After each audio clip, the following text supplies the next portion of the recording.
Listo. Hola chicos, ¿cómo están? Muy bien, vamos a empezar con nuestra clase de historia. Ujú. A ver, muy bien. Bueno, en esta semana de clase nosotros tenemos que trabajar, ujú, eh, bueno, la parte inicial de historia del Perú. Ujú. Y bueno, para eso tenemos aquí una serie de preguntas, cuyas preguntas también las he adherido aquí al material para poder visualizarlas mucho más rápido, ¿no? Por ejemplo, chicos, tenemos la pregunta número uno, relacionado al tema de poblamiento americano. La pregunta uno nos dice, ¿no? Es para completar, nos dice la teoría que propone, eh, cuya ruta, como ruta, la zona de Beringia, a través de la cual la teoría australiana postula la ruta por, a ver, se habla de, obviamente, de rutas de poblamiento. Para eso debemos tomar en cuenta que las teorías se dividen de la siguiente manera. Hay una primera teoría que se llama teoría autoctonista, que va a terminar sosteniendo que el hombre se origina de forma independiente en América, de forma autónoma. Esa es la teoría planteada, por ejemplo, eh, esa es la teoría que termina planteando Florentino Ameghino. Ujú.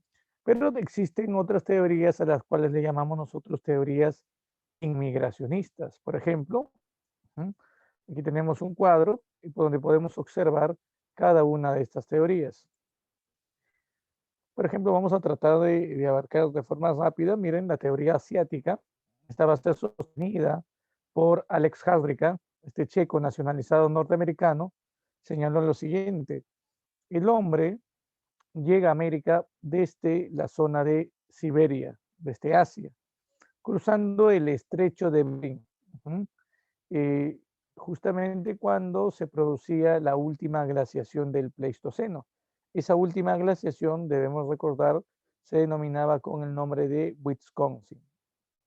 Ahora, la glaciación que generó que el agua en esta zona norte del Océano Pacífico termine congelándose y se termine formando así un puente de hielo. Entonces, lo que él nos dice, lo que él sostiene, es que este puente de hielo eh, va a terminar siendo utilizado por los grupos humanos para llegar a poblar América. Recuerden que quienes llegan a poblar América son Homo sapiens, eso ya lo hemos visto nosotros en una semana previa. Ahora, ¿hay pruebas para esta teoría? Alex Hadrika tuvo pruebas, por supuesto.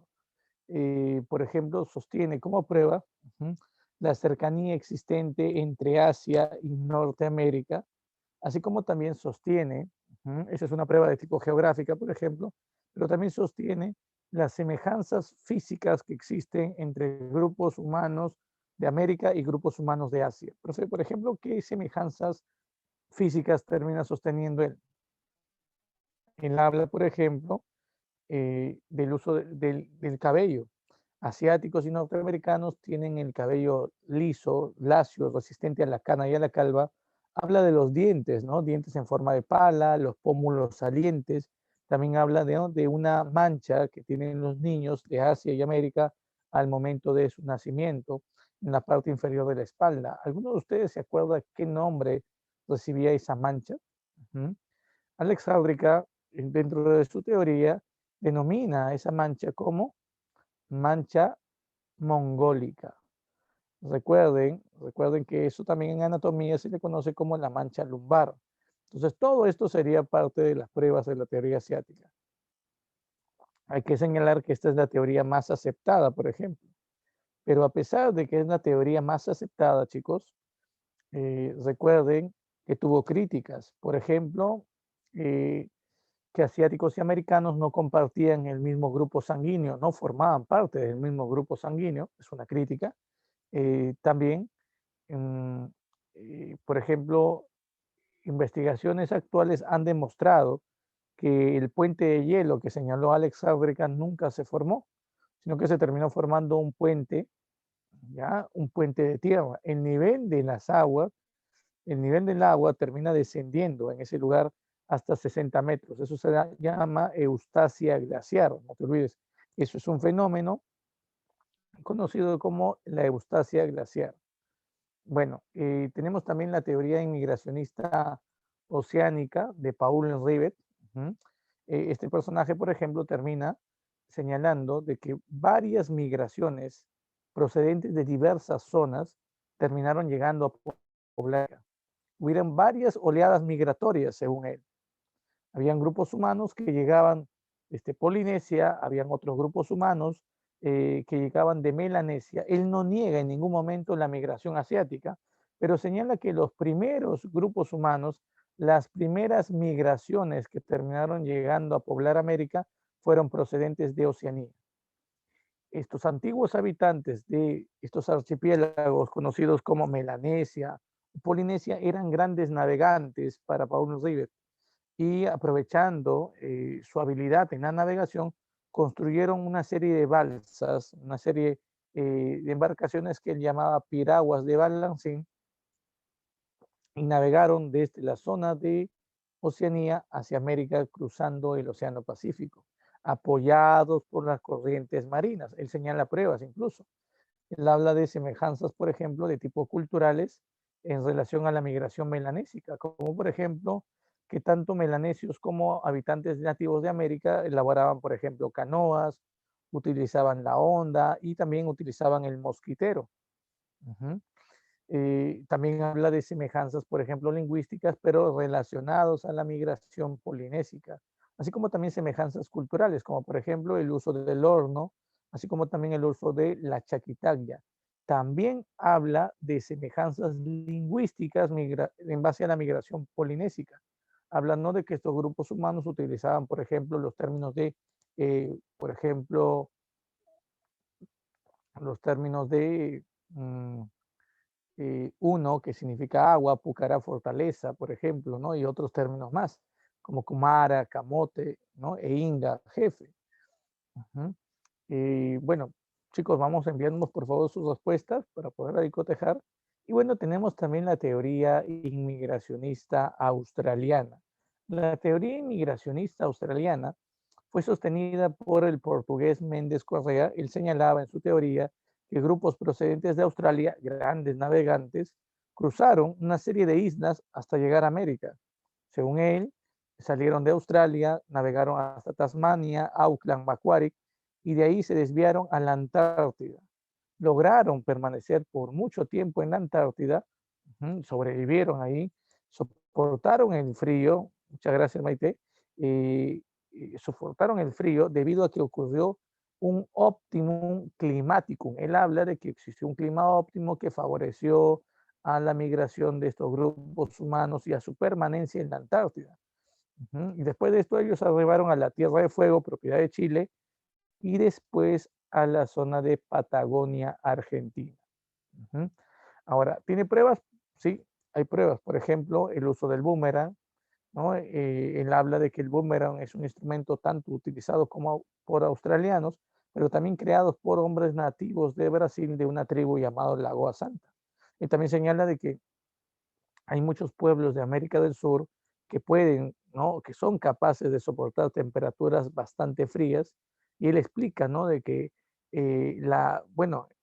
estos pueblos logran soportar temperaturas frías porque sus antecesores al cruzar la Antártida también hicieron lo mismo. Entonces, habla de esto, ¿no? Pero recuerden que la existencia del optimum climaticum no se ha demostrado, por lo tanto, la teoría australiana no es aceptada hoy. Ahora, ¿cuál es la crítica a la teoría oceánica? La teoría de Paul Rivet, recuerda, se termina desplomando gracias a una expedición, la expedición Kon-Tiki de Thor Heyerdahl, no te olvides. Ujú. Él intenta navegar desde Polinesia hacia América, pero fracasa. Se da cuenta que las corrientes marinas giraban en sentido inverso. Es por eso que la teoría asiática sigue siendo la más importante. Ahora, ¿cuál es la respuesta a esta pregunta? ¿No? Bueno, si en la primera parte nos habla de una ruta a través de la zona de Beringia, y después nos dicen, mientras que la teoría australiana postula como ruta, ¿cuál? La Antártida. Bueno, muy bien, excelente, ahí está, muy bien, a los que han marcado la D, excelente, muy bien. Vamos ahora con la pregunta número 4. Sí, vamos a avanzar con la pregunta 4, luego vamos a volver a la 2, no se preocupen. La pregunta 4 nos dice, el desarrollo inicial de la agricultura en los Andes centrales se expresó en el cultivo de, a ver, para poder entender esto del desarrollo agrícola en nuestro país, debemos ubicarnos primero en una etapa conocida como la comunidad primitiva en el Perú, o también llamado periodo precerámico. Comunidad primitiva en el Perú, sí. Recuerden que aquí se analiza cómo es la vida de los primeros grupos humanos que se establecieron en el territorio peruano. Ujú. Así como también tenemos que este periodo, vamos a darle a este periodo la denominación de periodo precerámico. Precerámico, sí, un periodo anterior a la elaboración de la cerámica, no te vayas a olvidar, un periodo anterior a la elaboración de la cerámica. Y bueno, recordemos nada más que el precerámico se divide en 3 etapas: periodo lítico, periodo arcaico inicial y periodo arcaico final o arcaico superior. Así que veamos por aquí, miren. Cuando hablamos nosotros del periodo lítico, recordemos cosas bastante importantes aquí. Por ejemplo, recordemos que el periodo lítico coincide con una época climática de bajas temperaturas, el Pleistoceno, la llamada era del hielo. Los grupos humanos que se establecieron en el Perú durante este periodo recibían el nombre de bandas y bueno, tenían en su mayoría una vida de tipo nómada. ¿Qué significa que sean nómadas? Significa que estos grupos humanos se trasladaban de un lugar a otro, buscaban alimentos, por lo tanto, no, ellos no podían establecerse en un lugar fijo. No te olvides, por eso se habla de que el tipo de vida es nómada. Ahora, eh, sobre todo en épocas de frío o durante la noche, estas bandas se refugiaban en las cuevas. Por eso se puede decir que el hombre del periodo lítico era un troglodita. Recuerden que el término troglodita es sinónimo de cavernícola, ¿sí? Y bueno, profe, una pregunta. ¿Estos hombres o estos grupos humanos que vivían en el Perú durante el periodo lítico, qué actividades económicas practicaban? Ah, eso es interesante. Estas actividades que el hombre practica, como la caza, la pesca y la recolección, se le da el nombre de actividades de subsistencia. También se le conoce como actividades parasitarias. Algunos también lo podemos llamar incluso como actividades depredatorias. Recuerden que el hombre todavía no, en el periodo lítico todavía no produce alimentos, todavía no inicia la producción de alimentos, desconoce totalmente esto. Y hay una división basada en criterios, por ejemplo, de género y de edad. Los varones, por ejemplo, se dedicaban a cazar, las mujeres se dedicaban a recolectar. Hay algunos restos, por ejemplo, del periodo lítico que debemos recordar, por supuesto. Muy bien, por ahí minté. Excelente, muy bien. Vamos, todos envíen sus respuestas. Miren por aquí.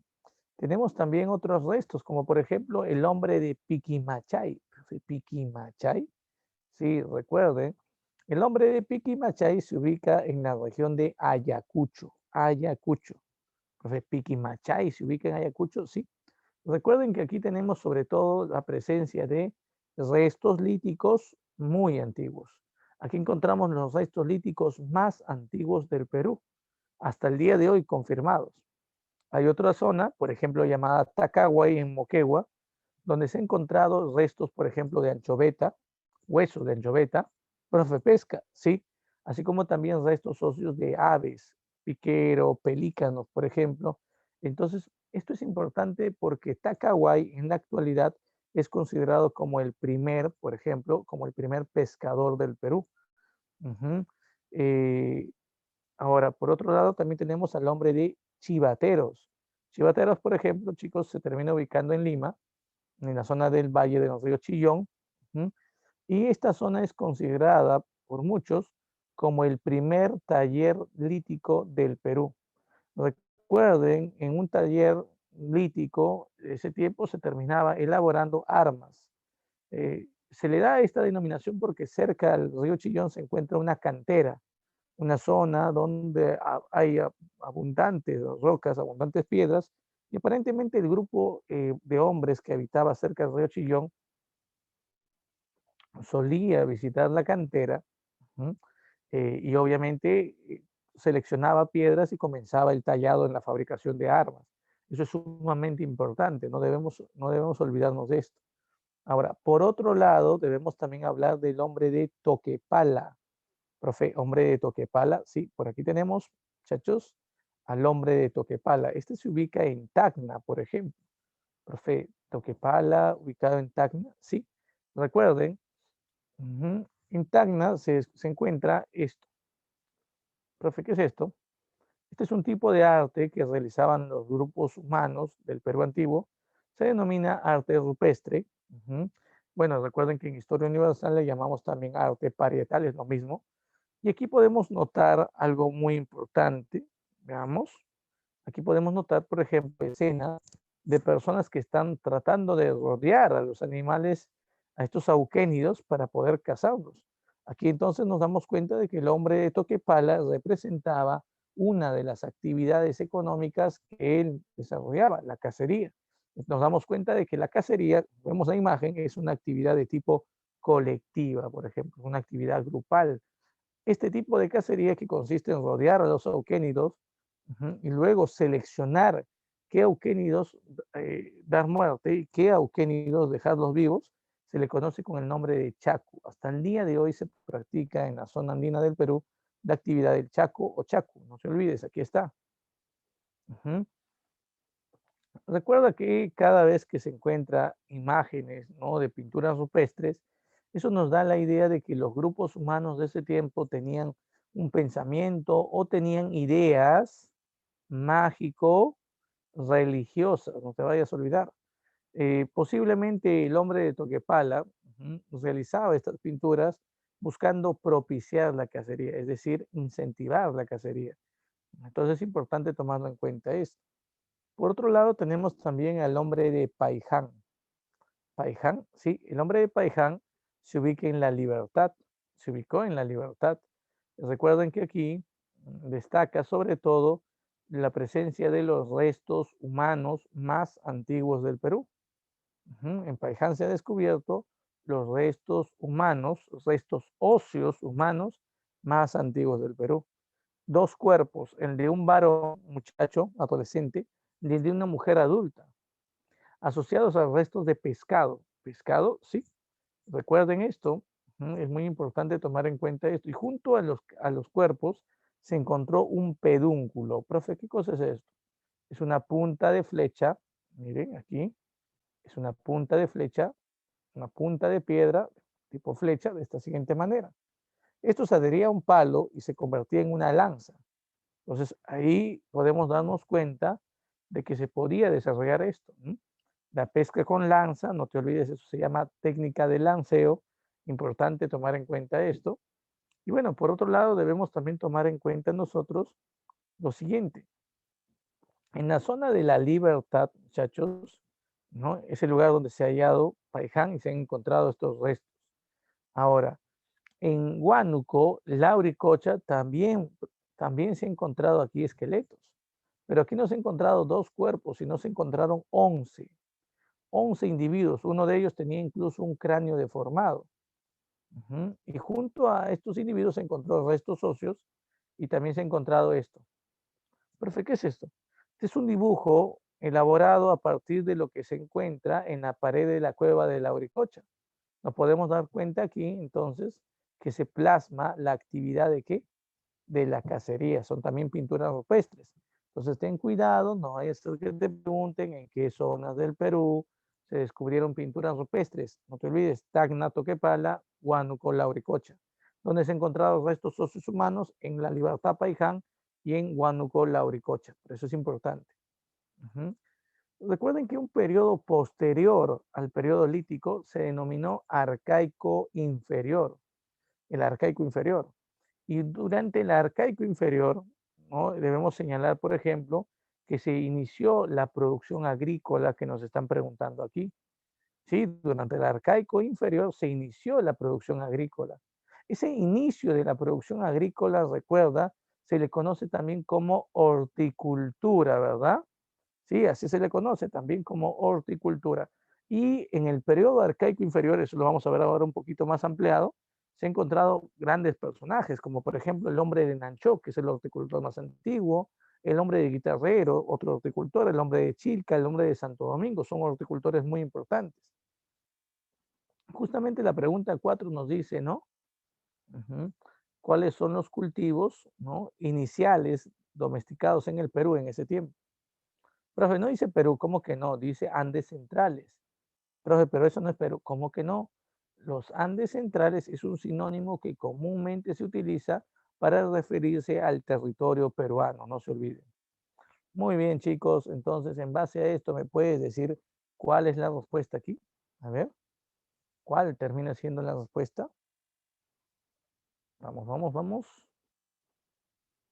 Ujú.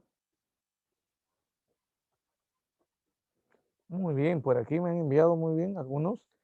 Ya, recuerda que, por ejemplo, ¿no? El guarango es un árbol, ¿ya?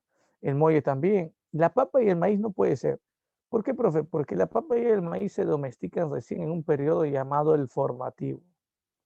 El formativo. En ese periodo también se inicia la domesticación de la quinoa. El ají sí, muchachos. El ají sí se domestica. Hay un lugar, por ejemplo, llamado Guitarrero, donde se inicia la domesticación del ají. Pucho. ¿Ya? ¿Está bien? Ujú. Ahora, el algodón, a ver por ahí, muy bien. El algodón se inicia su domesticación en este periodo. Arcaico, arcaico superior. Claro, arcaico superior. Pero mucho antes que el algodón, que la quinoa, que la papa y el maíz, y contemporáneo casi a la domesticación del ají, fueron domesticados la calabaza y el payar. Recuerda, también el frejol, también el maní. Recuerden, el lugar donde se encontró los restos más antiguos de domesticación de calabazas, payar, maní y frejol es Nanchoque, en Cajamarca. Por eso es que Nanchoque es considerado como el primer horticultor del Perú, no te olvides. Pero la pregunta no dice horticultura. Mm, Hay que recordar que esto es algo que normalmente debemos también entender. Mire, cada vez que te pongan, ¿no?, desarrollo inicial de la agricultura o los inicios de la agricultura, chicos, eso hace referencia a que arcaico inferior. Eso hace referencia a horticultura. Pues claro, también se domestica en ese tiempo, muy bien, Maite, el zapallo. Muy bien, excelente. Vamos por aquí con la siguiente pregunta. Ahora vamos a hablar de la pregunta número 2. Vamos a hablar de la pregunta número 2, que también se relaciona al mismo tema, recuerden, al tema de la comunidad primitiva en el Perú del periodo precerámico. Justamente en la pregunta número 2 nos dice, son características de la revolución urbana en el Perú. Recuerden que este término revolución urbana hace alusión a la construcción, a la edificación de las primeras ciudades en el Perú, no te vayas a olvidar. Veamos. Veamos primero el arcaico inferior, rápidamente. Podemos aquí notar que, por ejemplo, el arcaico inferior, chicos, ya coincide con esta época climática, con el Holoceno. La organización social, por ejemplo, de ese tiempo, la organización social se denominaban bandas. No te vayas a olvidar. Los grupos humanos, muy bien, Maite, muy bien.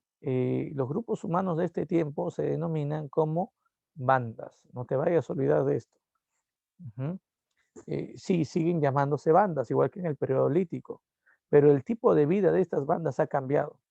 En el periodo lítico decíamos que el tipo de vida era nómada, es decir, estos grupos iban de un lugar a otro, migraban constantemente, pero ya en el arcaico inferior el tipo de vida cambia. El tipo de vida es semi-nómada. Profe, ¿qué significa esto de seminómada? Que por un tiempo los grupos humanos van de un lugar a otro, por un tiempo van migrando, ujú, pero hay momentos también por temporadas que estos grupos humanos se establecen a vivir en un lugar. Profe, entonces ya se está desarrollando la vida sedentaria. Sí, se está dando los inicios de la vida sedentaria. Es por eso que también a esto se le conoce como vida semi sedentaria. No te vayas a olvidar. También se le conoce así como vida semi sedentaria. ¿Ya? Importante tomar en cuenta esto. Ujú. Y recuerden que los grupos humanos de este tiempo, ¿no?, habitaban en aldeas, es decir, construían chozas. Estos ya son viviendas de carácter estacional, no son viviendas permanentes, recuerda, son viviendas de carácter estacional, ¿ya? No hay que olvidarnos de esto, por favor. Es importante tener en cuenta esto, muy importante. Ahora, ¿qué actividades económicas, por ejemplo, practicaba el hombre de este tiempo? El ser humano, recuerda, de este tiempo practicaba actividades mixtas. Recuerden que el término mixto hace alusión aquí a combinación. El hombre de este tiempo va a combinar, va a practicar actividades depredatorias, parasitarias, pero también va a iniciar la producción de alimentos.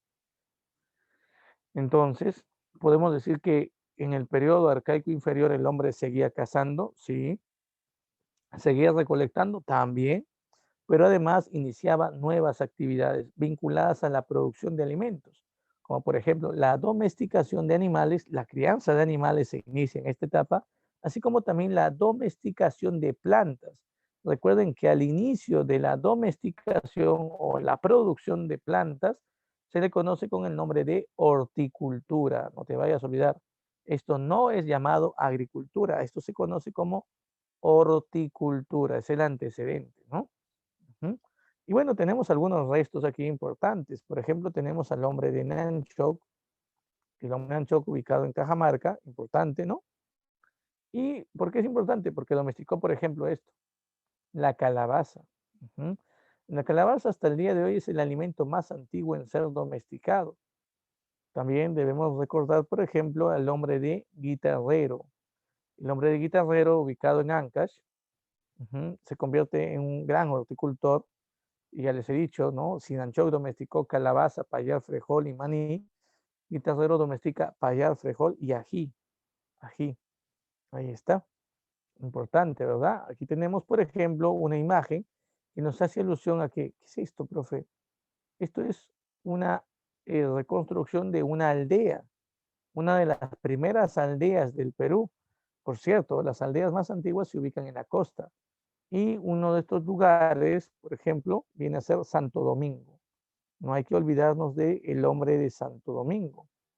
Se ubica en la bahía de Paracas, en Ica. No se olviden, construyó aldeas, pero además inició la pesca de peces, ¿no? Y la obtención también de otro tipo de recursos marinos, utilizando ¿qué?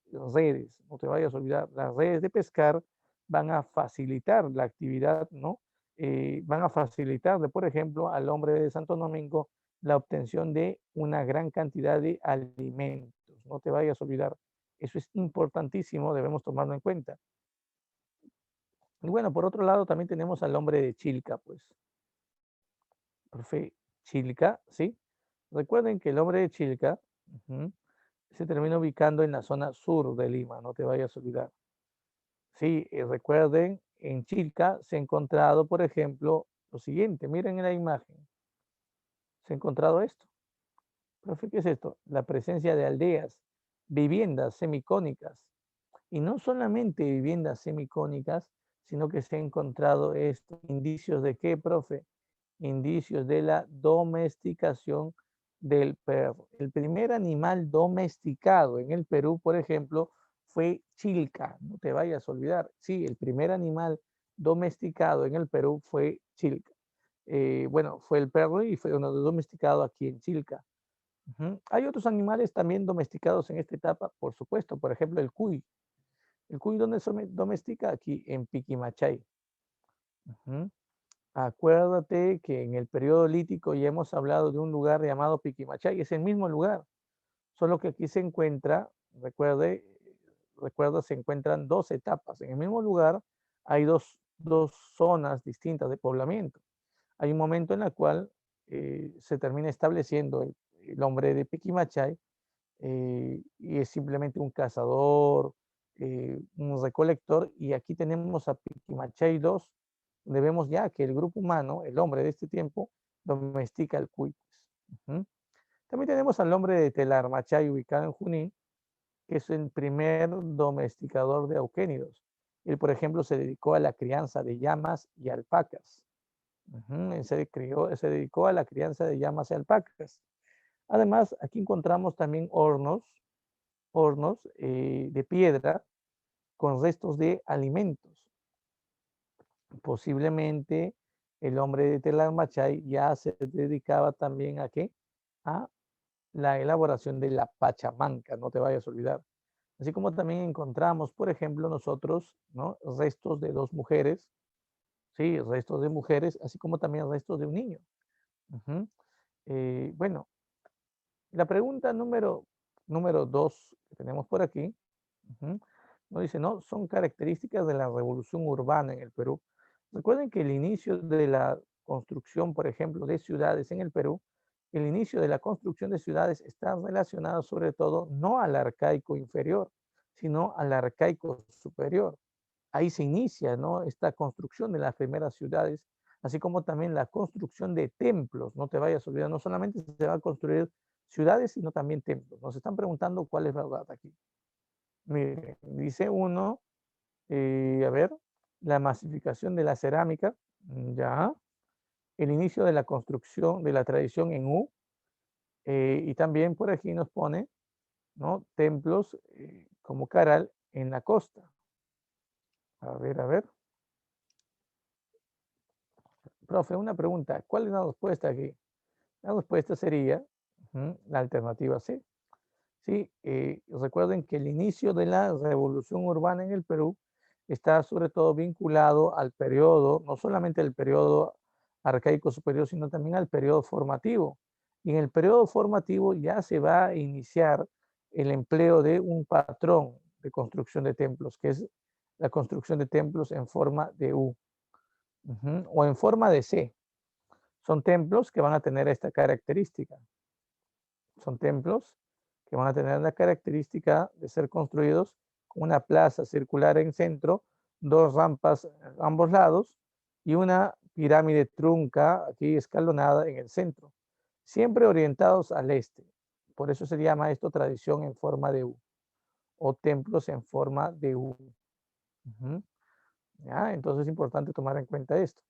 La cerámica no tiene nada que ver con la revolución urbana. Recuerden que la revolución urbana tiene que ver con qué? Con construcciones, ¿no? Con edificaciones. Muy bien, sigamos avanzando entonces, sigamos avanzando. Tenemos también la pregunta número 5 por aquí. Sí, muchachos, pregunta número 5 y es para relacionar, dice, relaciona el hallazgo con la característica de su forma de vida en cada etapa precerámica. A ver, dice por ahí, el hombre de Nanchoc, el hombre de Telarmachay y el hombre de Paiján. ¿Cómo lo domesticamos? ¿Cómo lo relacionamos aquí, muchachos? A ver. Dice domesticación de camélidos, cultivo de plantas y el lanceo de peces. O sea, pesca con lanza, eso significa lanceo. Muy bien, por aquí, a ver. ¿Cómo relacionamos esto? ¿Qué marcas en esta pregunta? Vamos a ver. Claro, la domesticación de plantas estaría relacionada a Nanchoc, 1B entonces. Luego, la domesticación de camélidos, o sea, de auquénidos, eso estaría relacionado con Telarmachay 2A. Y la técnica de la pesca con lanza, eso lo empleaba, por ejemplo, Paiján. ¿Se acuerdan el pedúnculo que les explicaba, no? Esa punta de flecha importante, ¿no? Para construir lanzas para pescar. Por lo tanto, aquí tenemos así, 1B, 2A, 3C. ¿Cuál es la respuesta, chicos, aquí? A ver. 1B, 2A, 3C. Muy bien, la respuesta es la alternativa B, ¿no? Muy bien, excelente, muy bien, muy bien. Ahora vamos con la pregunta número 3. Vamos con la pregunta número 3. La pregunta 3 hace relación, sobre todo, hace relación, miren, a los periodos que hemos estado viendo. Por ejemplo, nos dice, ¿no? Marque verdadero o falso acerca de los acontecimientos del precerámico. Nos dice, el desarrollo de la agricultura se inició en la selva, ya. La construcción de templos se inició en el periodo lítico. En Junín se practicó la domesticación de auquénidos. 4. Sechín Bajo y Caral forman parte del arcaico inferior. Ya está.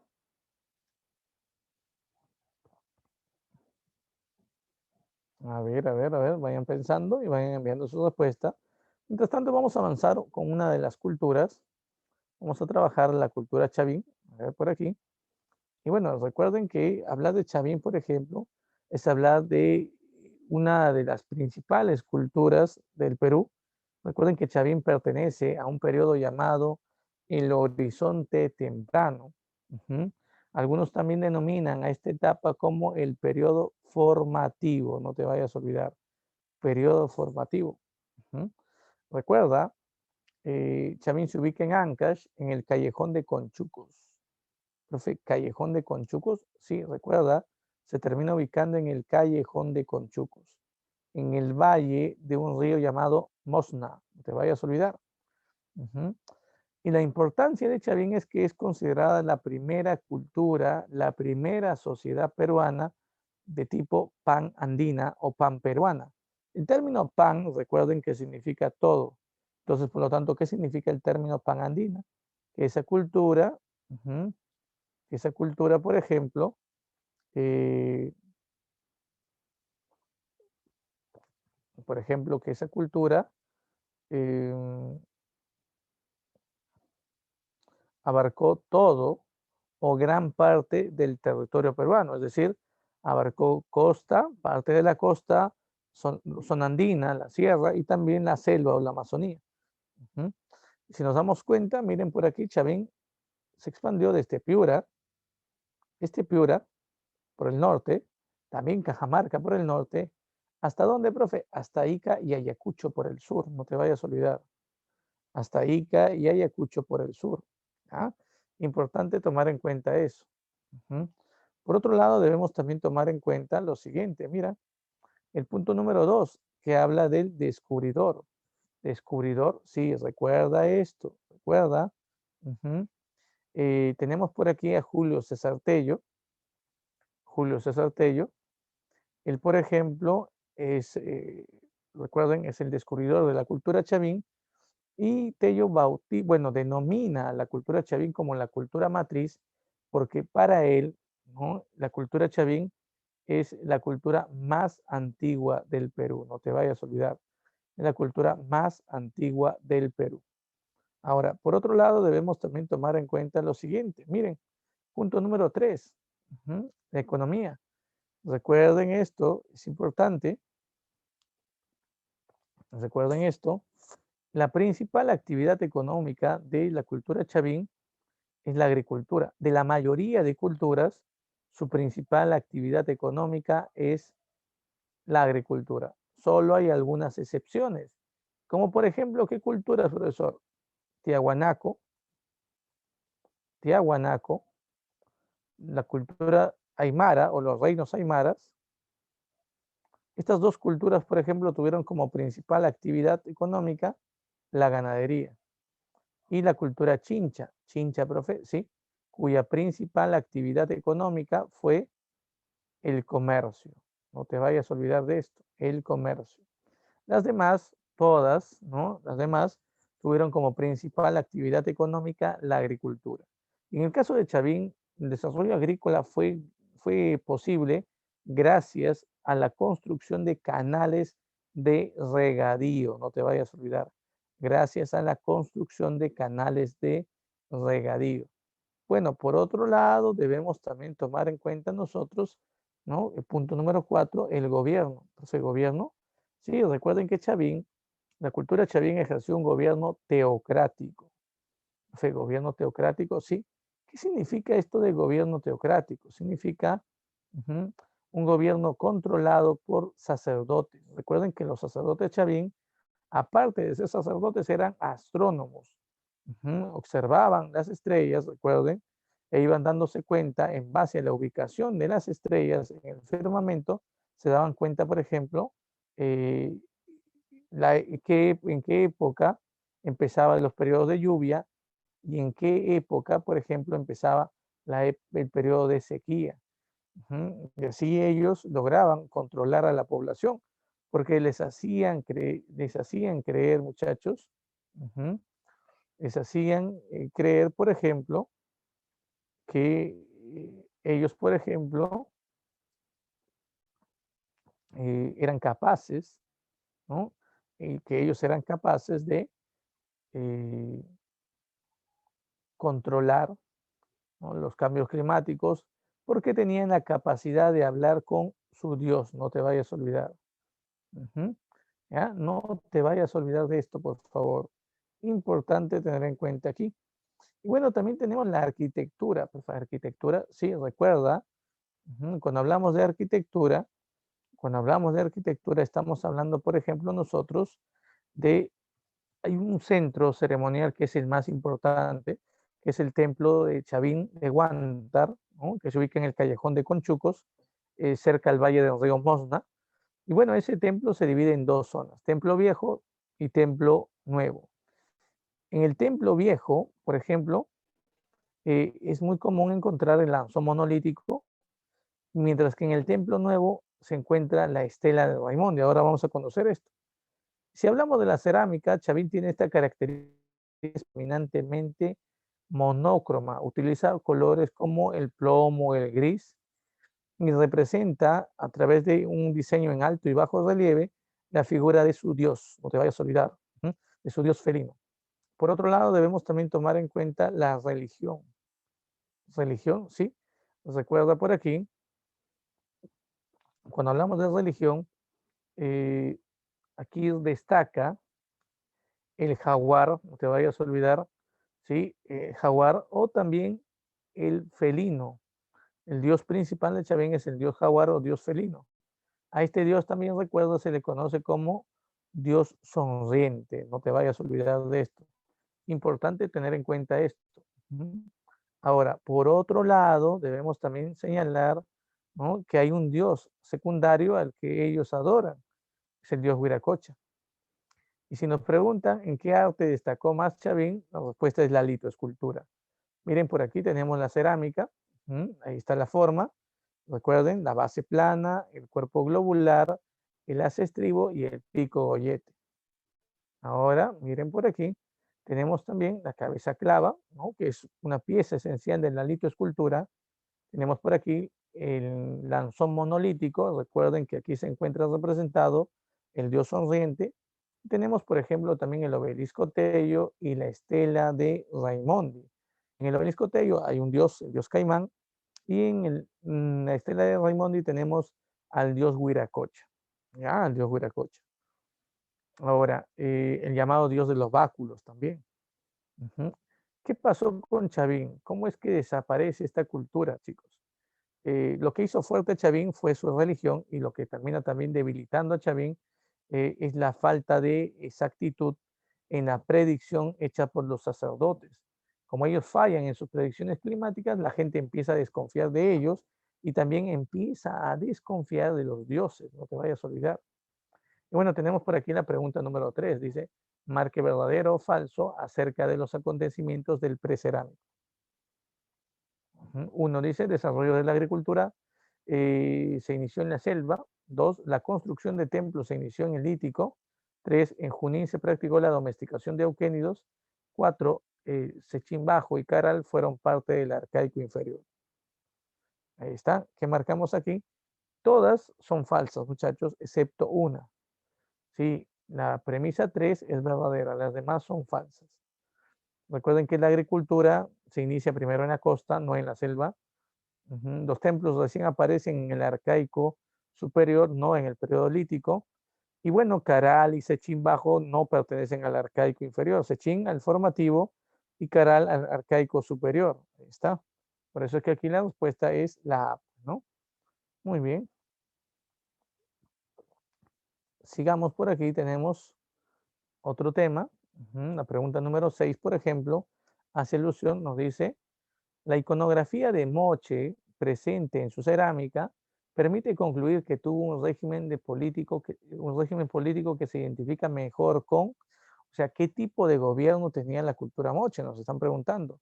Recuerden que Moche forma parte ya de un periodo distinto llamado intermedio temprano. Así se llama este periodo. Ahora, cuando hablamos del intermedio temprano, debemos tomar en cuenta nosotros lo siguiente. En primer lugar, la cultura moche se termina ubicando en la costa norte del Perú. Acuérdate de esto, en la costa norte del Perú, y es una cultura posterior a la decadencia de Chavín. Cuando Chavín decae, ujú, eh, esta cultura obviamente también, eh, al decaer Chavín, ujú, eh, se van formándose una serie de culturas en el Perú. Una de ellas es Moche, en el intermedio temprano. Moche tiene una expansión, su centro está en La Libertad, se expande por el norte a Piura y a Lambayeque, y por el sur hasta la región de Ancash, no te vayas a olvidar.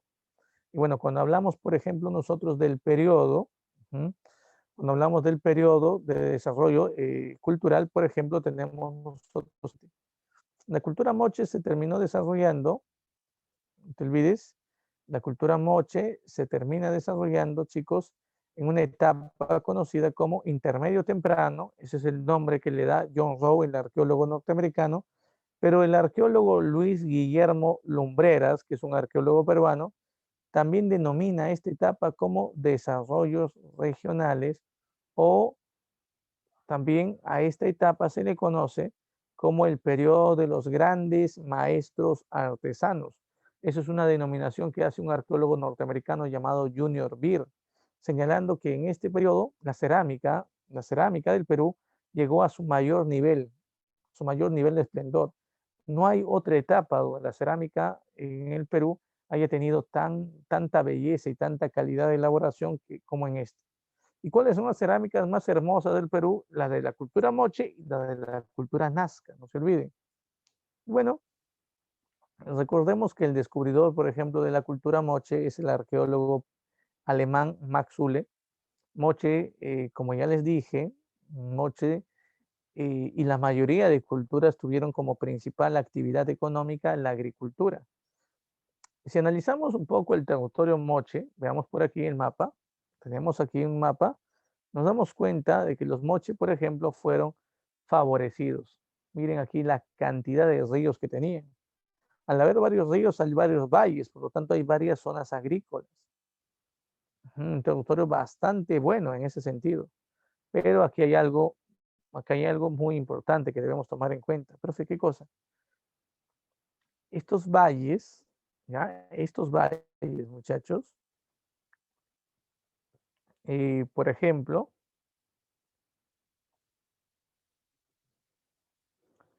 tienen un problema. Durante, hay épocas, como por ejemplo en el verano, donde el caudal de los ríos se incrementa, ¿sí? Aumenta el volumen de agua y el río se tiende a desbordar, genera inundación, generan huaicos, ¿no? Es un problema. Y en invierno también, porque en invierno hay un periodo de sequía, de estiaje, o sea, el río pierde caudal, pierde volumen, y bueno, eso afecta, esos dos momentos sobre todo afecta a la agricultura. Pero los moche, ¿cómo lograron vencer todos esos problemas? Realizando obras de ingeniería hidráulica, como por ejemplo la creación de acueductos, la creación de represas, ¿no? Como por ejemplo la represa de San José o el acueducto de Escope, o canales como el canal La Cumbre. Entonces podemos decir que los moche tuvieron que combatir esos problemas y vencerlos, ¿no? Ahora, ¿qué tipo de gobierno tuvo la cultura moche? Moche se caracterizó por tener el gobierno teocrático militar. Teocrático militar, sí. ¿Qué significa esto de gobierno teocrático militar? Significa que quienes asumían el gobierno en esta cultura eran sacerdotes y militares. No te vayas a olvidar de esto. ¿Ya? Importante tener en cuenta esto. Profe, entonces ya tengo la respuesta. Por supuesto. ¿Cuál es la respuesta, muchachos? Ahí está, ¿verdad? También debemos tomar en cuenta, por ejemplo, que en arquitectura los moches destacaron sobre todo en la edificación de huacas. Pero antes de hablar de las huacas, vamos a hablar de los huacos. O sea, huacos, la cerámica. Miren, por ejemplo, tenemos esta cerámica. Esta cerámica es la típica cerámica moche. Aquí tenemos los dos tipos de cerámica para poder explicar rápidamente. La cerámica moche tiene una base plana, tiene un cuerpo globular, un haz estribo y un pico gollete, muy parecido a la forma de Chavín. Pero si ustedes se dan cuenta, en este caso, si bien es cierto, ambos utilizan el mismo asa, el mismo pico, ¿cuántos colores es lo que ellos emplean, sobre todo en su cerámica? A ver, ¿cuántos colores terminan empleando en su cerámica? Dímelo, dímelo, a ver. Ujú.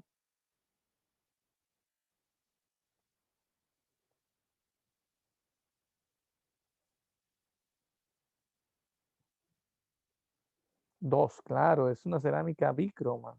Ujú, claro, por eso se caracteriza por ser bícroma. Ahora, debemos también tomar en cuenta que hay dos tipos de cerámica. La primera es una cerámica iconográfica. Profe, ¿cómo me doy cuenta de esta cerámica? Fácil. Esta cerámica tiene dibujos, imágenes sobre su superficie. Mientras que la otra cerámica, la que está a la derecha, es una cerámica de tipo escultórica. Ujú. La cerámica va tomando la forma, va adoptando la forma de lo que los moches querían representar. Por ejemplo, si querían representar los rostros de gobernantes, como en este caso, a eso se llama huaco retrato. Podían también representar qué cosa, actividad como la agricultura, la cacería, la guerra, la pesca, ¿no? E incluso también, ¿no? Actividades sexuales. Así hay que decirlo. Ujú. También podían ellos plasmar esto, actividad sexual. Eso se llaman huacos eróticos, ¿no? Aunque los huacos eróticos también representan, recuerda, aparte de la actividad sexual como la que vemos aquí en la imagen, muestra órganos reproductores de tamaño gigante, masculinos y femeninos. Esto está asociado a un culto a la fertilidad, a la procreación. Ujú. El dios al cual adoraban los moches, el dios Ayapaec, el dios degollador. Y bueno, debemos recordar que, por ejemplo, para el arqueólogo peruano, ¿no? Rafael Arco Joyle, los moches tuvieron una posible escritura, a la que él denominó escritura payariforme o escritura con forma de payar, para entenderlo mejor. También debemos entender lo siguiente. Cuando hablamos de metalurgia, los moches se dedicaron, por ejemplo, a la aleación de oro y cobre. Esa aleación de oro y cobre recibe el nombre de tumbaga. No te vayas a olvidar, recibe el nombre de tumbaga o champi. Ujú. Y ellos destacaron, obviamente, en la orfebrería. Elaboraban finos objetos en base a oro, sobre todo, o en base a la tumbaga. Aretes, pulseras, ahí destaca sobre todo el tesoro del señor de Zipán. Justamente el señor de Zipán fue descubierto por el arqueólogo peruano Walter Alba en esta Huaca Rajada, en Lambayeque. Recuerden que hay otro hallazgo importante que es el de la Dama de Cao, descubierta en la Huaca de Cao Viejo en La Libertad. ¿Ya? No te olvides de esto. Y bueno, la respuesta a esta pregunta viene a ser la C, pues, ¿no? Claro, gobierno teocrático militar. Muy bien, tenemos la pregunta número 7, nos dice, durante el intermedio temprano en el Valle del Río Grande, fue construido un poderoso centro ceremonial. La descripción anterior hace referencia a ver, a ver, a ver, ujú, vamos a conocer, pues, ¿no? Eso obviamente hace referencia a otra cultura, chicos, del intermedio temprano, la cultura Nazca. Una de las cosas que debemos, por ejemplo, conocer de Nazca es la ubicación. Los Nazcas se ubican en la costa sur del Perú, en la región Ica, ujú, en una zona desértica, pero también en una zona donde hay valles. ¿Qué? ¿Valles? Sí, miren por aquí. Tenemos nosotros aquí. Este es el área geográfica de la cultura Nazca. Ujú. A ver, nos damos cuenta que hay un río importante, que justamente es el río Grande, ¿verdad? Y aquí están las construcciones, miren. Por ejemplo, tenemos Cerro Maxule, tenemos la ciudad de la construcción en Palpa. Miren, bueno, esta es la ciudad actual, ¿no? Palpa, aquí está Nazca, la ciudad actual. Miren estos centros arqueológicos. Cahuachi, Estaquería y Cerro Maxule. Son los tres centros arqueológicos más importantes. Profe, justamente la pregunta me habla del Valle del Río Grande. Claro, entonces ya salió la respuesta, muchachos. Recuerden que Nazca es contemporáneo a Moche y es también descubierto por Federico Max Uller, el arqueólogo alemán. Y bueno, para poder ellos sobre todo derrotar o vencer el problema de la aridez, ya que ellos se ubicaban en una zona árida, totalmente desértica, los Nazca aprovecharon, recuerden, el agua del subsuelo gracias a estas obras. Pregunta, ¿qué nombre tiene esta tecnología Nazca, chicos? A ver, ¿qué nombre tiene esta tecnología nazquense? Esta obra de ingeniería hidráulica se le denomina como galerías filtrantes. También es llamado a esto como ojos de Nazca, ojos de agua, no te olvides. Estas son las galerías filtrantes, ¿ya? Importante tomar en cuenta esto, muy importante. Ahora, por otro lado, debemos también tomar en cuenta nosotros, por ejemplo, si hablamos de arquitectura, hay dos ciudades, ¿no? O hay dos construcciones que son las más importantes. Caguachi, que fue la capital, justamente esa es la respuesta a la pregunta, ¿no? Y la ciudad de, o mejor dicho, la construcción de Estaquería, aunque la Estaquería no tiene paredes, tampoco tiene techo, profe, entonces únicamente son 240 troncos de guarango que fueron descubiertos clavados en el suelo. Esto era un observatorio astronómico. Los cuadrantes que se terminaban formando a raíz de estos troncos de guarango terminaban siendo puntos claves para que los sacerdotes Nazca pudiesen observar, ¿no? Los cambios climáticos. Por eso es importante hablar de esto, ¿no? Muy bien. Por otro lado, debemos también tomar en consideración lo siguiente. La cerámica. Cerámica, sí, recuerden, la cerámica Nazca, la cerámica Nazca se caracteriza por su base convexa. Convexa, sí, recuerda, base convexa. El cuerpo se parece a una lenteja, el cuerpo es lenticular. Recuerda también aquí la presencia de los picos divergentes y el asa puente, no te vayas a olvidar, el asa puente. Ahora, técnicas que se terminaron utilizando, por ejemplo, en el pintado de Nazca, es la técnica del horror al vacío, que significa que los Nazca no terminaban dejando ningún espacio sin pintar, ningún espacio libre sin pintar. Aquí tenemos una cerámica donde podemos ver el empleo de este cuerpo lenticular, la presencia de estos dos picos divergentes que se van separando y la utilización del asa puente. Y miren, representamos aquí imágenes de, ¿qué? De aves, no te vayas a olvidar, representan imágenes de aves. Hay un dios que es el más importante, adorado por los Nazca, es el dios Con. Recordemos que no podemos dejar de hablar de la cultura Nazca, ¿sí? No dejamos, por ejemplo, nosotros de hablar de las líneas de Nazca. Hay que hablar de las líneas de Nazca. Recuerden que las líneas de Nazca son también llamados como geoglifos, no te vayas a olvidar, así también se le llama, geoglifos. Y una de las cosas que de repente, por ejemplo, debemos tener presente nosotros aquí es quién descubrió las líneas de Nazca.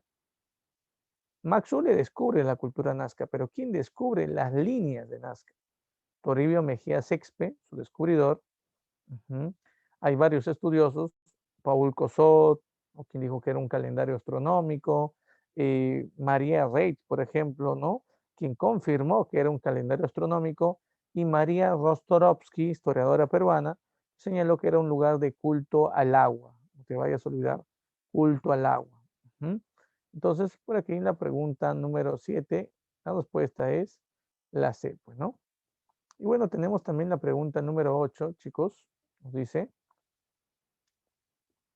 ahí está, pregunta número 8, nos dice, ¿cuál fue el sistema económico que permitió el manejo de una gran variedad de recursos por parte de los pueblos de la meseta del Collao? A ver, a ver, a ver, a ver. Interesante, ¿ah? Interesante. ¿Cuál fue el sistema económico que permitió el manejo de una gran variedad de recursos por parte de los pueblos de la meseta del Collao? Vamos a ver.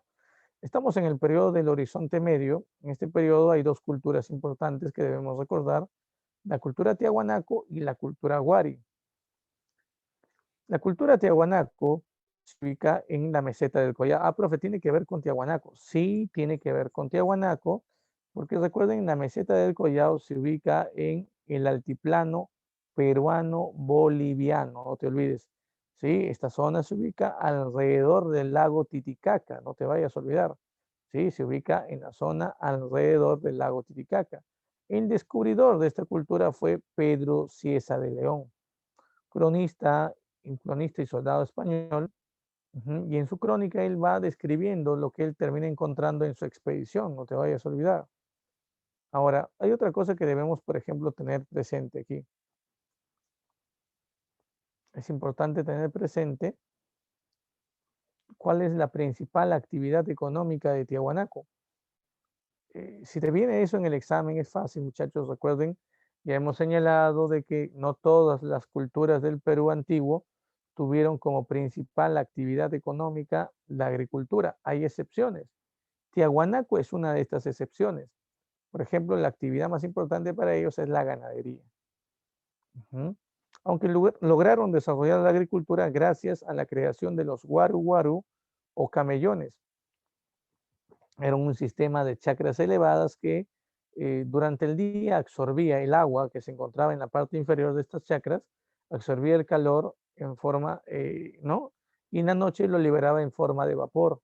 Y así se combatía un problema de la Sierra Sur, las heladas, no te vayas a olvidar, las heladas. Y bueno, debemos también tomar en cuenta lo siguiente. Debemos tomar en cuenta que los tiahuanacos lograron iniciar el proceso de deshidratación de alimentos. La papa la convirtieron en chuño al secarlo, igual la carne en charque. Pero ¿qué es lo que hacían los tiahuanacos, por ejemplo, para poder obtener una variedad de alimentos? Por ejemplo, ¿qué es lo que hacían ellos para obtener la hoja de coca de la selva? ¿O qué es lo que hacían ellos, por ejemplo, para obtener el algodón de la costa de repente? O la lúcuma de la yunga? Para eso utilizaban un sistema que se llama control vertical de pisos ecológicos. A eso también se le conoce de esta manera: sistema de enclaves o sistema de archipiélagos humanos.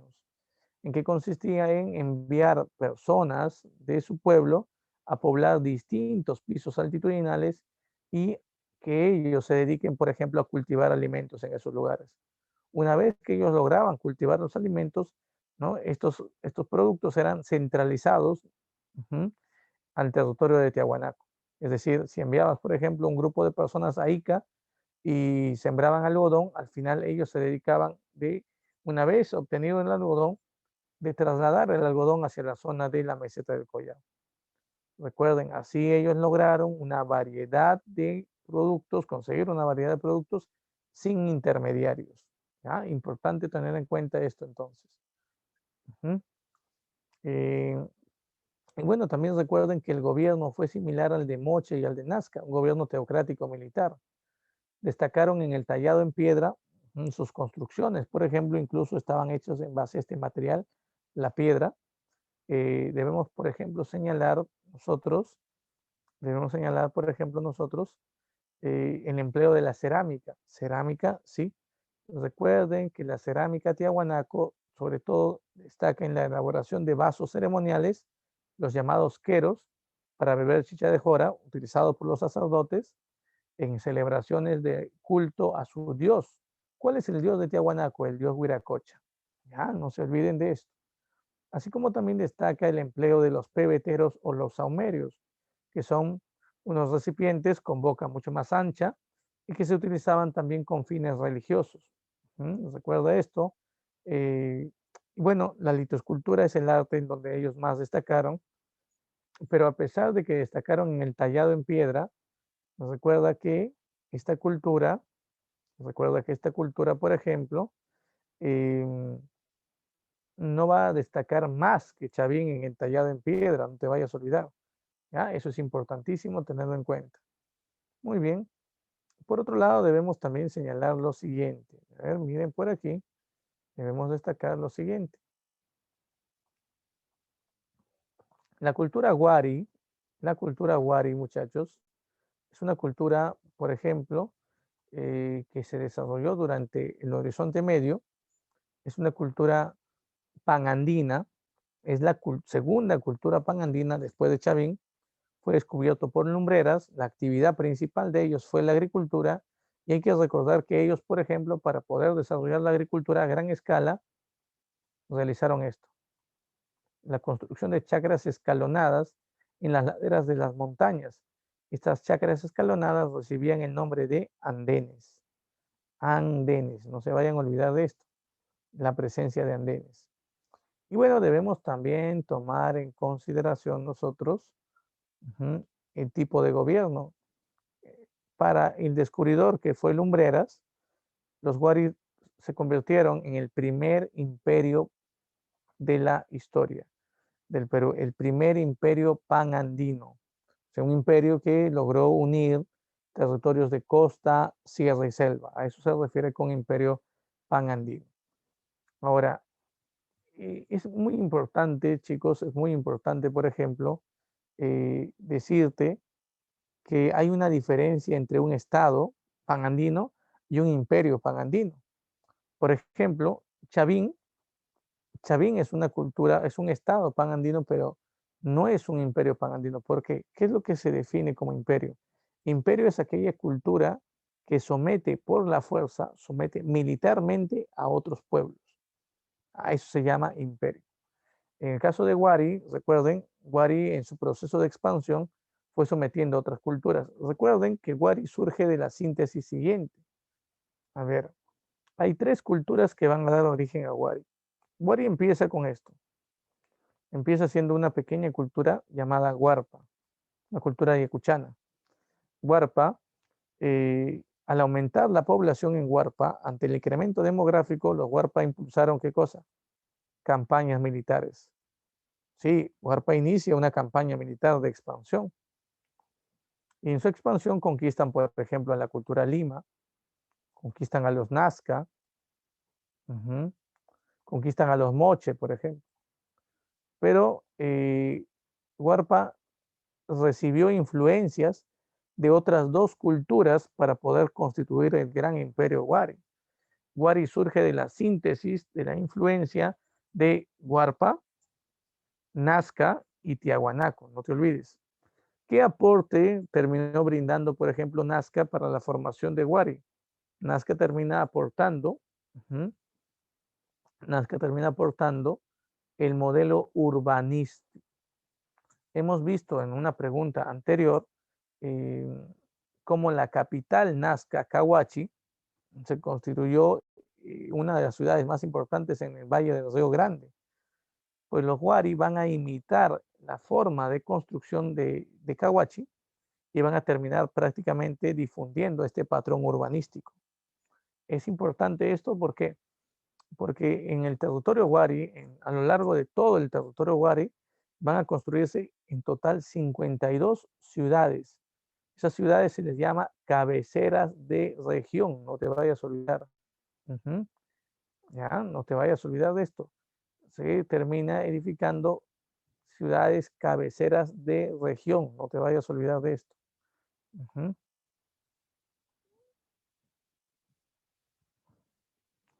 Profe, cabeceras de región, sí, cabeceras de región, no te vayas a olvidar. O ciudades administrativas. Recuerden, por eso se dice que Wari impulsó esto, una revolución urbana. La ciudad cabecera de región más importante fue su capital, llamada Viñaque. No te vayas a olvidar. La capital más importante termina siendo Viñaque. ¿Ya? No te vayas a olvidar de esto. Ahora, una de las cosas que debemos, por ejemplo, tener presente nosotros, chicos, es, por ejemplo, al Dios al que terminaban adorando ellos. Por ejemplo, ¿no? Los Wari rendían culto al mismo Dios que Tiahuanaco. ¿Por qué? Porque así como Nazca aportó el desarrollo urbano, o sea, el modelo de construir ciudades, los Tiahuanaco aportan la religión, el culto a su Dios, el culto al Dios Huiracocha. Ahora, cuando se habla de cerámica, la cerámica es un poquito compleja aquí, chicos, porque recuerden que hay 4 fases distintas. Hay una fase, por ejemplo, llamada Huarpa clásico, donde la cerámica Wari es monócroma, es de un solo color, negro principalmente, y utiliza diseños geométricos. Hay una fase que se llama Chaquipampa, donde hay influencia nazca, y recordemos, la cerámica nazca fue polícroma. Entonces, en esta fase de cerámica Wari, esta cerámica va a ser también polícroma. Hay otra fase llamada Conchopata, donde se ve la influencia de Tiahuanaco.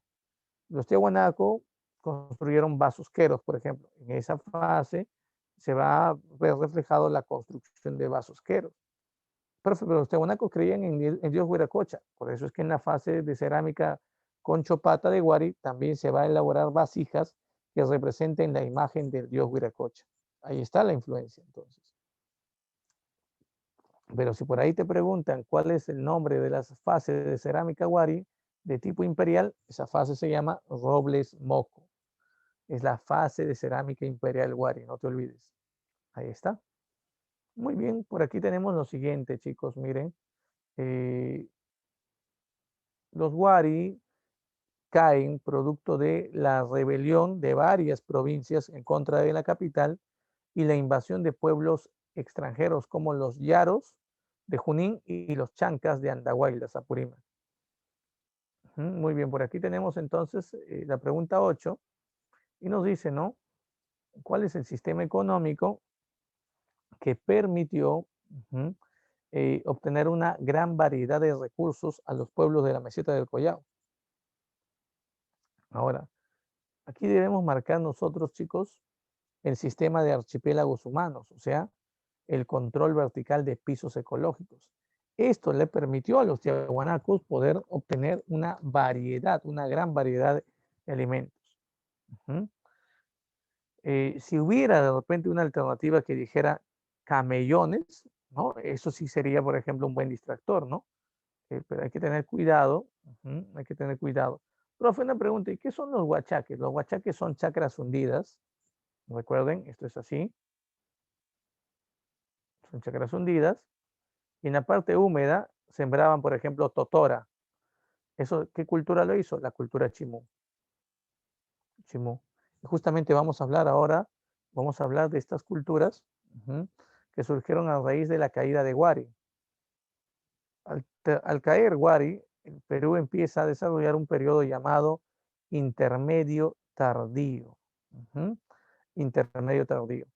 Recuerden que todos estos periodos que hemos mencionado hoy, el horizonte temprano, el intermedio temprano, el horizonte medio y el intermedio tardío, son terminologías establecidas por este arqueólogo, el arqueólogo John Rowe. Por ejemplo, cuando él habla de horizonte temprano, se refiere a la cultura chavín. Cuando habla, por ejemplo, de intermedio temprano, se refiere a culturas, al periodo donde se desarrolló la cultura moche, la cultura nazca, la cultura lima, la cultura huarpa, que después en su expansión sería Huari. En el horizonte medio se habla de Tiahuanaco y también se habla de Huari. Y en el intermedio tardío tenemos que recordar culturas como Chimú, Chincha, Chachapoyas, Aymaras. Y en el horizonte tardío, esto lo vamos a ver después, y vamos a hablar de la cultura inca. Pero bueno, ahora, en esta semana hemos trabajado solamente estos 4 primeros periodos.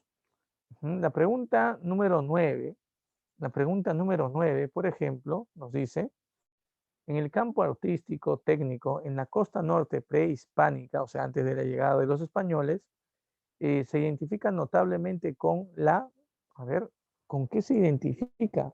¿No? La costa norte. Interesante esa pregunta. A ver, vamos a recordar, ¿qué culturas se han ubicado en la costa norte? Aquí están, pues, muchachos, miren. La cultura moche y también la cultura chimú. Profe, ¿en serio? Sí, vamos a ver por aquí. Tengo yo aquí el mapa, por ejemplo, del intermedio temprano o del primer desarrollo regional. Y vemos aquí en la costa norte la cultura mochica o moche. ¿Ya? Y aquí tenemos el mapa del intermedio tardío. Intermedio tardío, sí. Y vemos por aquí, miren, aquí están las culturas, aquí están los nombres de las culturas. Por ejemplo, la cultura 1 está en la costa norte, ¿no? ¿Cómo se llama? Sicán. La cultura 2, que es la de rojo, también está en la costa norte. ¿Cómo se llama? Chimú. Entonces, aquí lo que nos preguntan es, ¿qué de común tiene Moche, Chimú y Sicán? Estas 3 culturas, ¿qué de común tuvieron? ¿En qué destacaron? ¿No? A ver, vamos a ver por aquí. Dice, mampostería, ya, andenería, Construcción de andenes, no, eso es Guari, ¿no? Textilería, eso es Paracas. Recuerden que los mejores tejedores, los mejores textileros del Perú antiguo fueron los Paracas. Orfebrería, claro que sí. El señor de Zipán, por ejemplo, el tesoro del señor de Zipán. En Sicán, en la cultura Sicán, chicos, en Lambayeque se descubre, por ejemplo, en una huaca llamada Huaca El Loro, al llamado señor de Sicán. Cuidado, ¿ah? En Moche el señor de Zipán, en Sicán el señor de Sicán. Y saben lo que se encuentra aquí, se encuentra un gran trabajo también de desarrollo orfebre. Recuerden que los Sicán van a imitar la aleación también, la aleación que los Moche habían creado, la aleación de oro y cobre, la tumbaga. Así es. Y bueno, déjame contarte incluso que los Sicán elaboraban, por ejemplo, una serie de cuchillos, una serie de cuchillos, ¿sí? Cuchillos ceremoniales, y sobre este cuchillo representaban la figura de su fundador, profe, fundador, ¿sí? ¿Cómo se llama el fundador de la cultura Sicán? Nailán, no te vayas a olvidar. ¿Ya? Nailán, ahí está.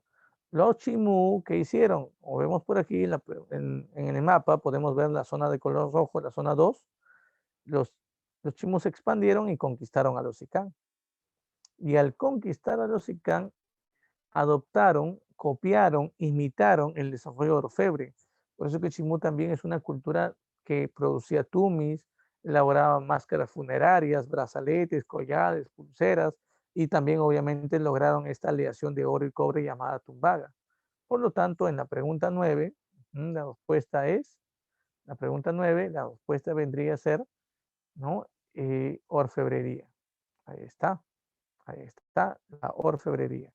Ahora, aquí han aparecido dos imágenes, ¿no? Ilustrativas, ¿no? Lo que importa aquí, chicos, es que ustedes recuerden, por ejemplo, que aparte de la cultura Sicán y aparte de la cultura Chimú, hay otras culturas. Hemos dicho que los Chimú, por ejemplo, destacaron en orfebrería. No te olvides que la cultura Chimú tuvo como ciudad capital la ciudad de Chanchán. Chanchán, ubicado en Trujillo, es la ciudad de adobe más grande de América prehispánica, no te olvides. Es la ciudad de adobe más grande de América prehispánica. ¿Ya? Importante tomar en cuenta esto. Ahora, los Chimú fueron duramente conquistados por los incas. Tupac Yupanqui, por ejemplo, fue el gobernante inca que los conquistó. El último jefe Chimú, Minchan Kama, escapó de Chanchán ante el ataque inca y se refugió en Paramonga, al norte de Lima, una fortaleza que ellos tenían. Los incas terminan quitando el acceso al agua y así los terminan sometiendo. Así cae, por ejemplo, la sociedad Chimú. No se olviden que su cerámica no es tan bella, su cerámica es monócroma, color plomo, negro, gris, es de base plana, de cuerpo globular, tiene dos picos como Nazca, picos divergentes y un asa puente igual que Nazca. Esa es la cerámica Chimú. Ahora, vamos a hablar, por ejemplo, también de los famosos reinos aymaras. Los reinos aymaras se ubican en este punto número 3. Es la meseta del Collao, sí. Antiguamente en esa zona se ubicaron los tiahuanacos. Los aymaras llegaron, enfrentaron a los tiahuanacos, los vencieron y terminaron apoderándose de esos territorios. La zona de Puno, el norte de Bolivia, toda esa zona conocida como la meseta del Collao, fue el área geográfica donde se terminó desarrollando la sociedad aymara, los reinos aymaras se desarrollaron en ese lugar. Ahora, una cosa que debemos, por ejemplo, tener en cuenta nosotros, una de las cosas que debemos tener en cuenta es lo siguiente. Por ejemplo, los aymaras crearon también camellones para combatir las heladas, aprovecharon, ¿no?, la capacidad del agua de ser un termorregulador y la parte inferior del camellón donde estaba el agua, que es lo que hacía, absorbía el calor del sol durante el día y en la noche lo liberaba en forma de vapor. Así contrarrestaban ese problema de las heladas, igual que los tiahuanacos. Ahora, hay varios pueblos aymaras, hay varios reinos en general. Hay algunos que señalan 12, otros 17 y otros más de 20 pueblos.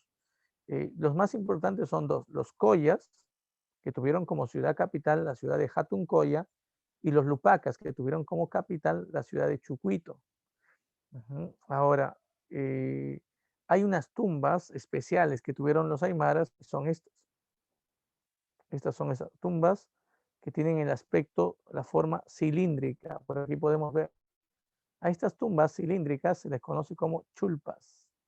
Ya, no se olviden, estas tumbas que tienen forma cilíndrica, están hechas de piedra, se les dio el nombre de chulpas. Hay en Puno un lugar, por ejemplo, llamado Sillustani, donde se puede ver chulpas. En Bolivia también tenemos varias chulpas, son tumbas reales, tumbas individuales. Aquí, por ejemplo, se terminaba encontrando únicamente a los gobernantes aymaras. Ahora, dentro de estas chulpas, lo curioso es que se han encontrado conchitas, unas conchitas eh, originales de la zona de Ecuador. Esas conchitas se les llama así, espóndilos, muchachos. Espóndilos, profe, sí. La pregunta es si esas conchitas llamadas espóndilos o muyu, su nombre vulgar es muyu, esas conchitas si son de Ecuador, ¿cómo llegaron a Bolivia? ¿Cómo llegaron a la zona de Puno, Bolivia, estas chulpas? Hubo una cultura del Perú que se dedicó a practicar un comercio tanto marítimo como también terrestre. Esa cultura es la cultura de los chincha. Aquí está en la número 10. Los chincha, una cultura del intermedio tardío en Ica, no se olvide, destacó sobre todo por practicar este comercio triangular, por comercializar con Ecuador, ¿no? Con la meseta del Collao y bueno, ellos que son de Ica. Uniendo estos tres puntos se forma un triángulo. Debido a eso se le llama comercio triangular. Los chincha, por ejemplo, a través de embarcaciones, balsas, navegaban por el Océano Pacífico, llegaban hasta las costas de Ecuador y ahí obtenían el muyu o el espóndilos, una conchita, una caracola bastante valiosa. Recuerden que incluso está asociado, ¿verdad?, a cambios climáticos, ¿no? Se sabe, ¿no?, de que mientras se produce la corriente del Niño, y sobre todo en épocas de fenómeno del Niño, la presencia de estas conchitas se hace más numerosa frente a las costas de Ecuador. Por eso es que es un biocatalizador, también se le llama. Ahora, las personas asociaban a estas conchitas a varias características. Tenías tú en tu poder estos espóndilos, esto te terminaba generando, por ejemplo, a ti eh, mayor, se puede decir, mayor beneficio económico. Es incluso considerado, ¿no?, como no te olvides, es incluso considerado esto como una especie de amuleto de buena suerte. Ayudaba a la abundancia agrícola, a la abundancia pesquera, a la abundancia económica en general, pero también tenía un fin ritual. Era utilizado dentro de los entierros. Ayudaba, por ejemplo, a que el cuerpo, o mejor dicho, el alma del gobernante de tu pueblo descansase en paz. Es importante entonces hablar de los llamados espóndilos. Ujú. Y bueno, así como los chincha, por ejemplo, comercializaban espóndilos del Ecuador, también comercializaban algo de la meseta del Collao, de los aymaras, del charqui, la carne deshidratada, no te olvides. Y bueno, ahora también tenemos otra cultura que destacar aquí, por ejemplo, la cultura de los chachapoyas. Los chachapoyas es una cultura amazónica, ujú, que destaca sobre todo por ubicarse en la zona de Amazonas, San Martín. Hay una capital que ellos tuvieron en la ciudad de Cuelap, es una construcción hecha de piedra, no te olvides, es una gran fortaleza, difícil de ser invadida. Fueron al final conquistados por los incas, es cierto, al igual que los aymaras, al igual que los chincha, al igual que los chimú, al igual que la mayoría de culturas del intermedio tardío fueron conquistadas por los incas. Pero hay otra ciudad que también se le llama Gran Pajatén. Gran Pajatén es una ciudad hecha de piedra y madera. Las paredes tienen decoraciones con frisos, diseños en alto y bajo relieve en base a madera. Y las tumbas son lo más importante. No sé por qué me he soñado que te pueden preguntar sobre estas tumbas. Aquí están las imágenes, miren. A esto se le llama purumachus o también se le conoce como sarcófagos de carajía. Hay incluso una moneda de colección, ¿no?, donde sale, ¿no?, la imagen de las chulpas. Ahora, una de las cosas que debemos también tomar en cuenta, por ejemplo, aquí, es lo siguiente. Estos sarcófagos o purumachos son tumbas también individuales, son tumbas de élite para los gobernantes, y son tumbas de forma escultórica. Hay una cabeza falsa que incluso termina empleándose, no se olviden. Y bueno, por ejemplo, también es importante recordar que los chachapoyas terminaban tallando madera. Al tallado en madera, a este arte que consiste en tallar madera se le da este nombre, muchachos.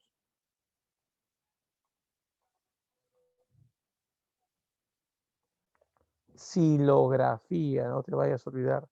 ¿Sí? Al arte que consiste en tallar madera se le llama silografía. ¿Ya? Importante tomar en cuenta entonces esto. Ahora,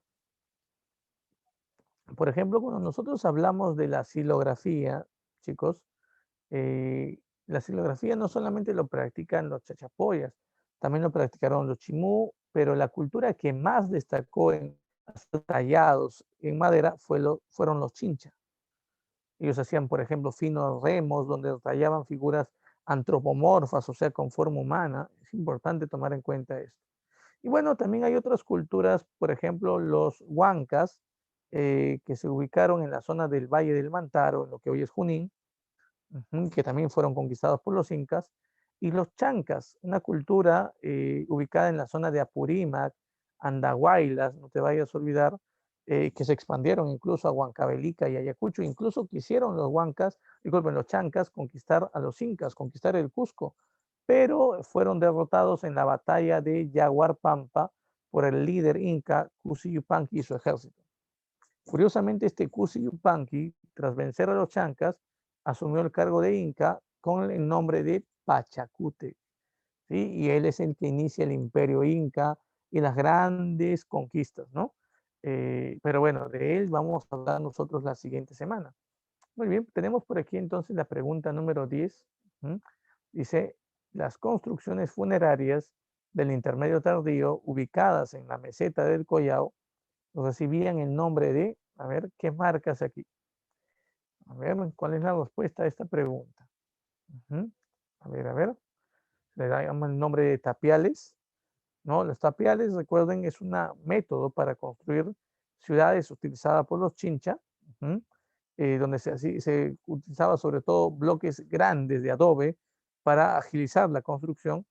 La B dice malguis. Los malguis son el nombre que se le da a las momias de los gobernantes en la cultura chimú y en la cultura inca.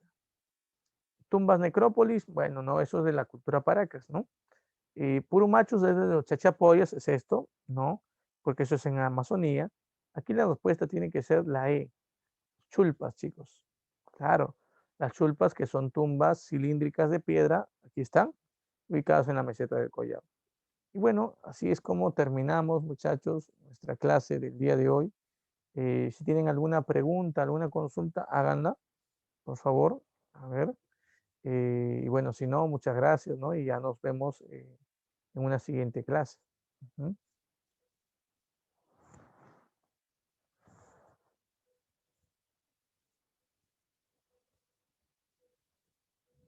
Bueno, creo que no hay preguntas, entonces aquí nos quedamos, chicos. Cuídense, hasta la siguiente semana.